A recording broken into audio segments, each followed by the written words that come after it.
another episode of Sewing in San Diego. I'm Magda. The project in this video is Butterick 6296, a fairly popular pajama set pattern. I'll be making view A, which is a short sleeve shirt, and view C, which are the shorts.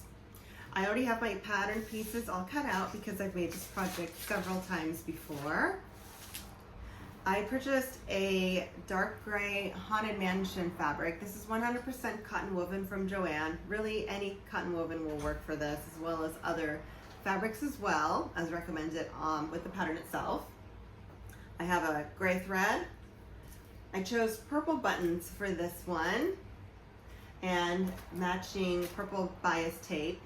And then I picked up some purple thread because I don't like it when buttons are sewn on with a contrasting color. I like them to match, so it'll be purple. I'll also need elastic for the waistband on the shorts. And finally, I'll need fusible interfacing for some of the components of the shirt. I love working with Brother ST531HD for this. All right, time to cut some fabric. I'm about to start cutting into my fabric, but before I do so, I wanted to share with you that anytime I'm in this step of the process, I first lay down my fabric so that if it's directional, up is always to my left. That way when I put down a pattern piece, for example, a piece of a pocket, I will lay down up to my left so that the finished garment is always directionally correct on the body and nothing is upside down. All right, I'll start cutting.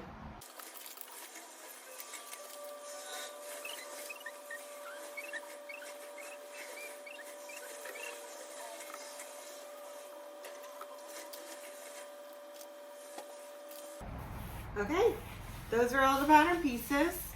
Now we get to start sewing. Before we start sewing, I always take a look to make sure that my machine is ready. I've got all of the settings ready to go, and I've already prepared the thread and the matching bobbin. So that's all set. Now I'll take pieces 12 and 13 and stitch them together just right here.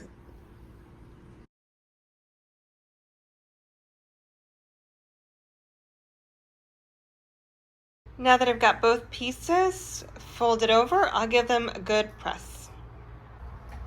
Before attaching the next piece, I like to take a moment and just do a little top stitching right there, which will help the pocket, again, just lay nice and flat once it's complete.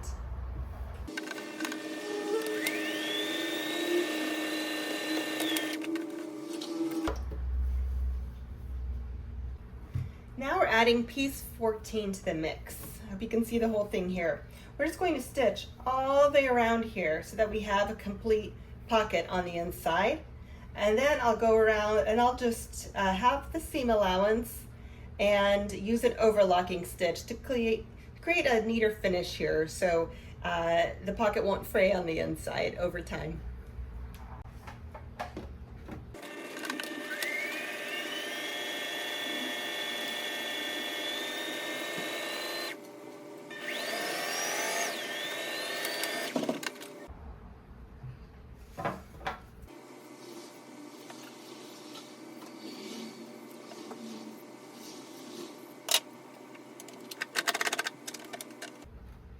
Now here I'll use an overlocking stitch, but I won't be changing my foot. I'll just kind of eyeball it and make sure that I catch the edge here when I go.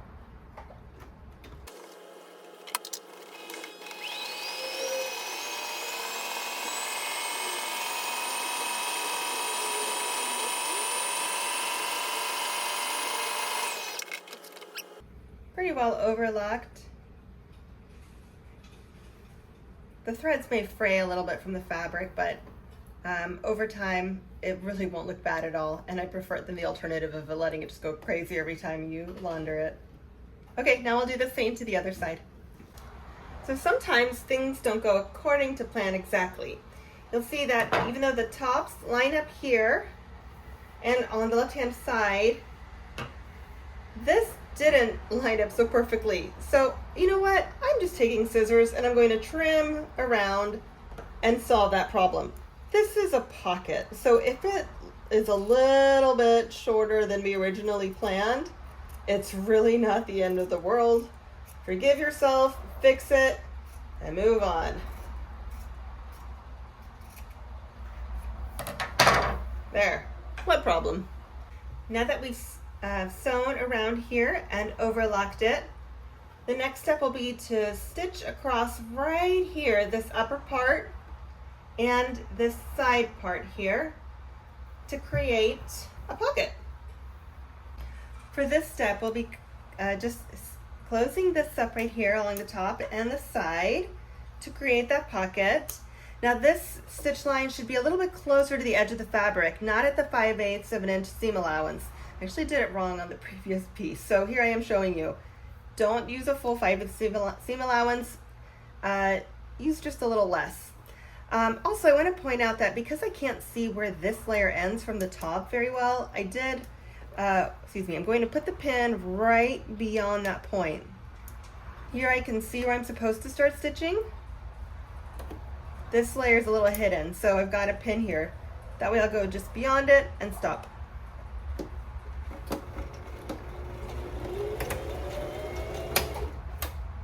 And I try not to stitch over my pins. I'm just terrified that one day I'll break one and it'll go flying in my eye.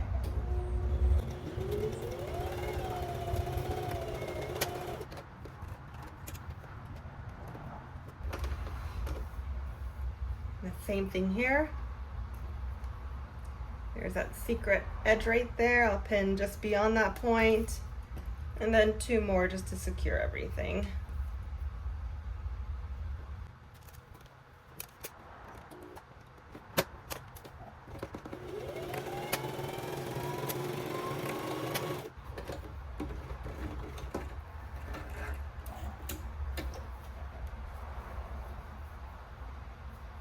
There, you have a pocket. Now we're adding piece 15, the back, to connect to the front panel with pocket. You'll see that it's down at an angle so that this line here is straight. We've matched our notches here. If you've put it down like this so that these lines match up, you're wrong. It goes like this, and it will make sense in the end. So lining them up with the notch, that's important. So it looks kind of like this.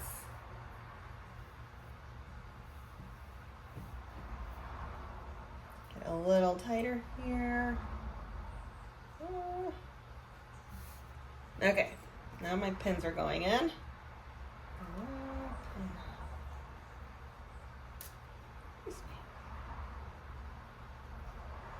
And we'll sew, and after we do that stitch, we'll overlock.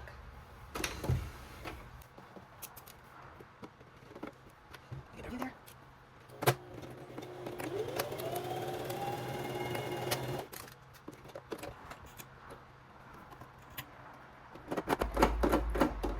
On this Brother machine, it's stitch number 29 to overlock.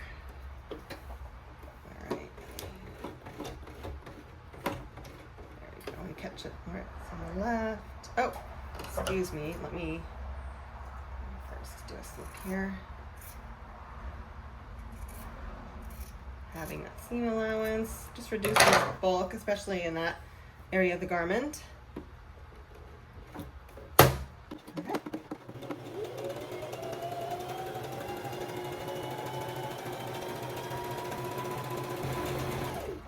And this machine will not let me go in reverse when I'm in overlocking mode.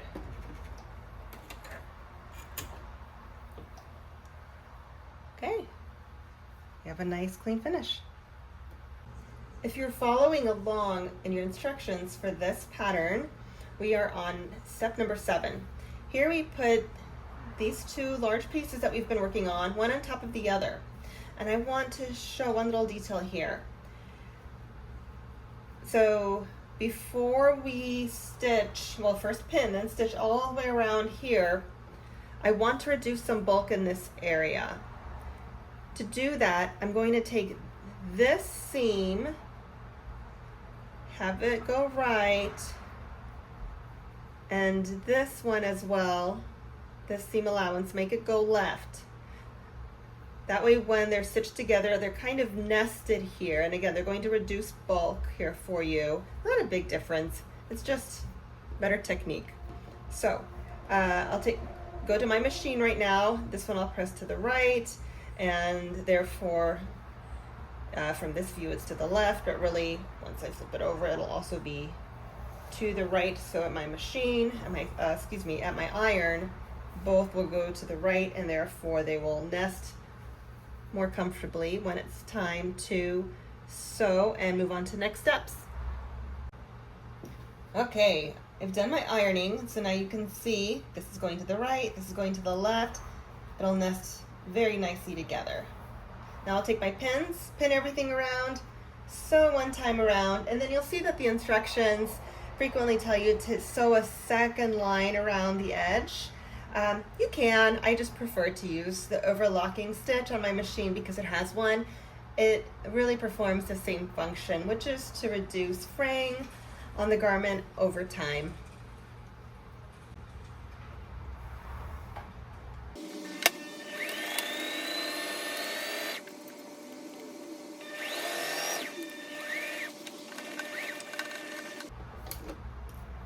Here I'm at that part where it nests, and I can feel that it's nice and flat right here.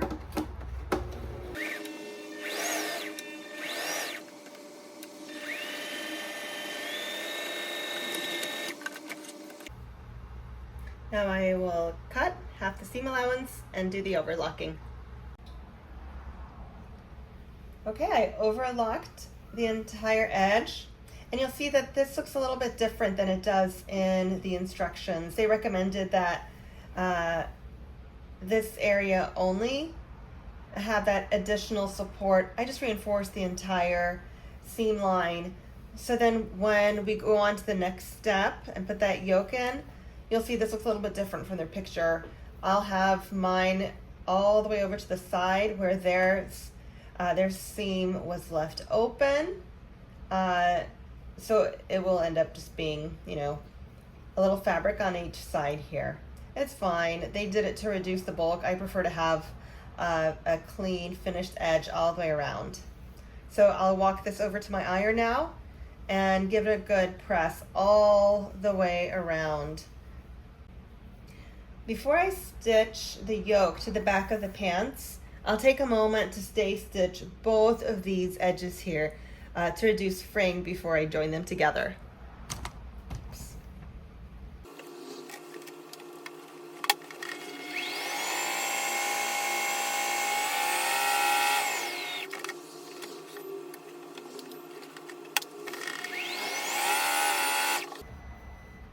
And here I have my seam allowance that was folded over to the side. I'll be careful around it. Make sure it's still folded down.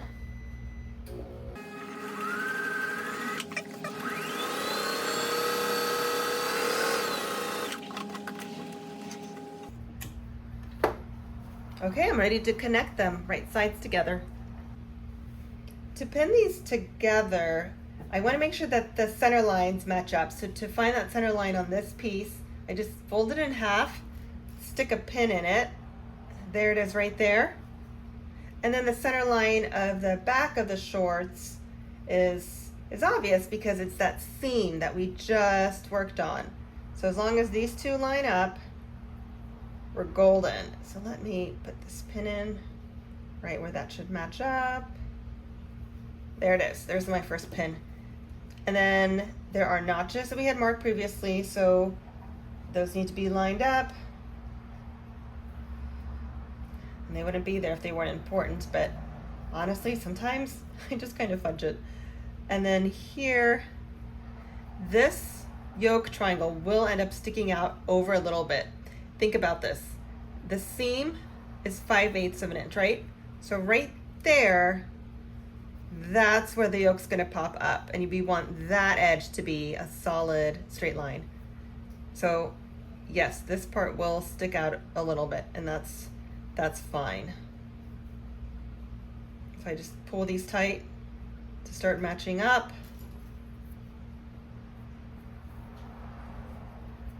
This triangle piece I don't know why I'm saying triangle, the pointy part of the fabric sticking out a little bit. Grab these, kind of join them,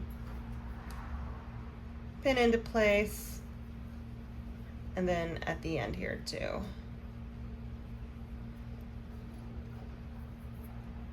It's not very intuitive. The first couple times I did this, I thought this pointy part here was supposed to line up with that, and nope, that looked quite wonky after I finished stitching them together. I prefer to overpin than underpin.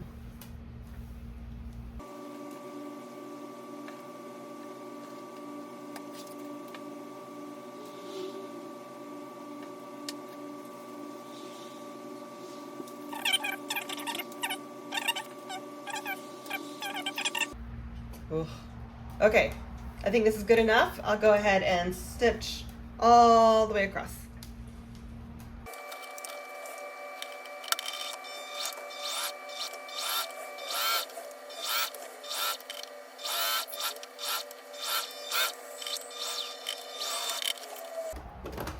Okay, let's see how we did here. Okay, that's not bad.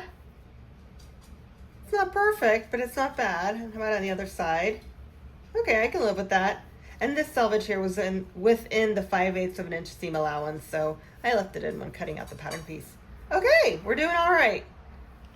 I'll bring this over to my iron now and deal with this. After, let me rewind here. I will cut this in half, overlock it, then iron it. I just ironed this up towards the yoke, and you'll see in the instructions, step 10 is to attach the front and the back together at the side seams here. So we end up with, with what should then kind of resemble shorts. And then step 11, which is optional, suggests doing a top stitch right along where yoke meets the back of the shorts. However, I will reverse those steps. I prefer to do step 11 first, do that top stitching, then sew front and back together. I think the order is just a little more natural and intuitive to me. That way you won't have to fiddle with this additional panel of fabric when trying to get to the end of this edge. So let me do that now. Top stitch right along this line, and then I'll attach front to back.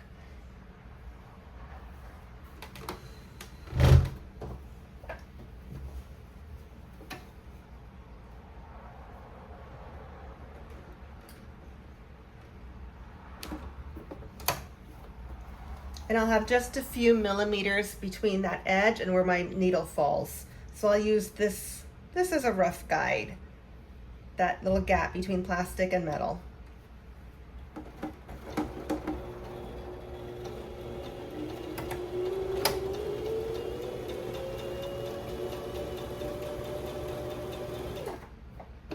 And while I'm doing this, I'm gently trying to spread this fabric apart so I don't end up with any additional folds right there, because there's some natural tension trying to pull things back flat. And the pressing did its job, but this is just for security.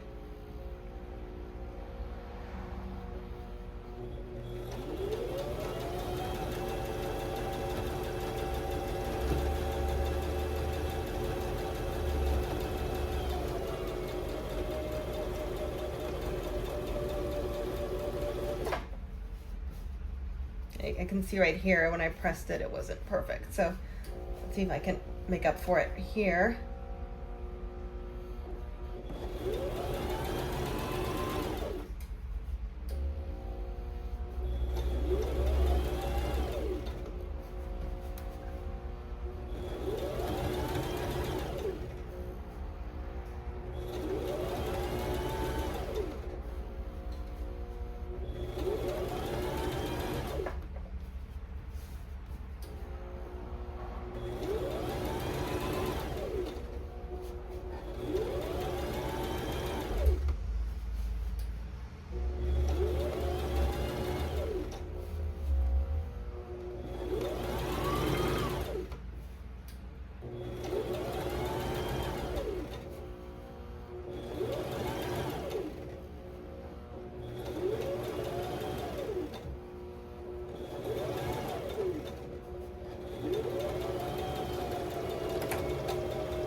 Okay, let's see how we did.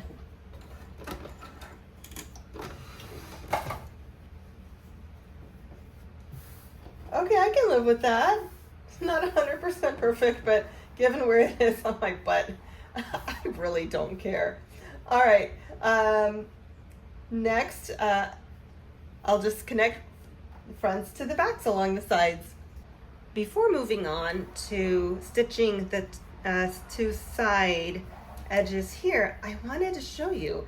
I noticed that when I pinned everything down, this front panel was shorter than the back panel by about 1 centimeter.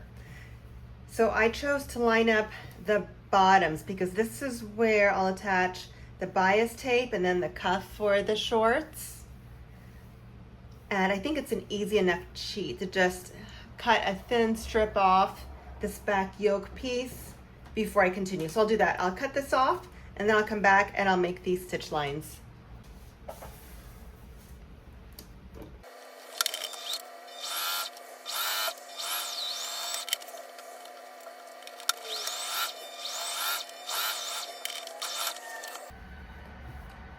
There they are.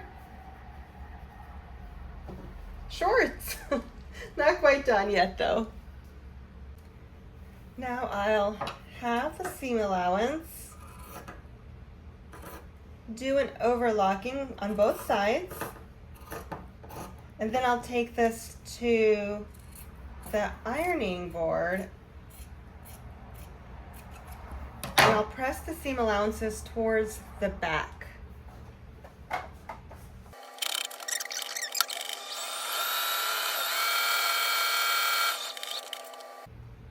Well, they're certainly not finished, but they are definitely resembling the form of shorts. So here's our front with the 2 pockets. Look how clean that looks. And look, I just caught this. I forgot to do the top stitch here. I'll sneak it in now. This should be interesting. And then here's our back. All connected together. Again, I pressed the seam allowances towards the back, and the reason for it is I wanted the pocket to lay down a little flat from the front view.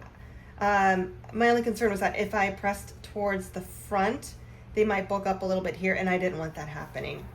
All right, so off camera, I will sneak in a top stitching here for this little pocket, and then I think part 2 of this video, will be finishing these shorts. And in part 3, we will start view A, the short sleeve shirt of this pajama set. I'll see you in part 2.